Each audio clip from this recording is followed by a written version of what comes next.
चांगला बोले. तर जय श्रीराम उदगीरकर. आज सकाळी उठून डायरेक्ट शेताकडे आलो होतो तेव्हा बघितले काकाच्या विहिरीचं काम चालू होतं. आता घरच्यांनी झाड तोडणार आहेत म्हणून एवढे पाईप दुसऱ्या झाडाला अडकवायला सांगितले होते. मग काय आता अडकवायच लागते भावा. मग तेवढ्यात आले बाबांनी मी झाडाला पाईप बांधून घेतलो.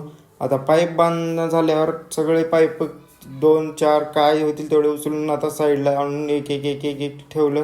पाईपाचं काम झाल्यानंतर आलो घराकडे, फ्रेश झालो. मग काय निघालो कॉलेजला. कॉलेजमध्ये आल्यानंतर इथं प्रदीप सर बसले होते. आता ID आणि युनिफॉर्म शिवाय मध्ये येऊ देत नव्हते. त्यांना कसं तरी कन्व्हिन्स करून गेलो आतमध्ये आल्यानंतर आता आशिक भैया त्यांचं प्रोजेक्ट दाखवत होते. आम्ही काय करावं म्हणलं, आता आम्ही काही प्रोजेक्ट केलो नव्हतो. तेवढाच थोडा वेळ कॅन्टीनला बसलो. तेवढ्यात एक पाण्याची बॉटल घेतली होती. आता ते बारक्याला पैसे देणार म्हणल्यावर त्यानं सारखं आमच्याकडेच वाकून बघत होतं. तेवढ्याच सरचा आला कॉल की गाडीचा नंबर प्लेट बसवून आणायचं होतं. मग काय विक्याला घेऊन निघालो. सरच्या घरी गेलो, RC बुक आणि चावी घेतलो आणि गाडी घेऊन निघालो शोरूमला. पोहोचलो बघा शोरूमला. आता गाडी घ्यावा म्हणून विचार चालू होता, पण काय करावं, कॅन्सल झालं. गाडी तर काही आवड्या नव्हती आपल्याला. मग काय दिलं सोडून.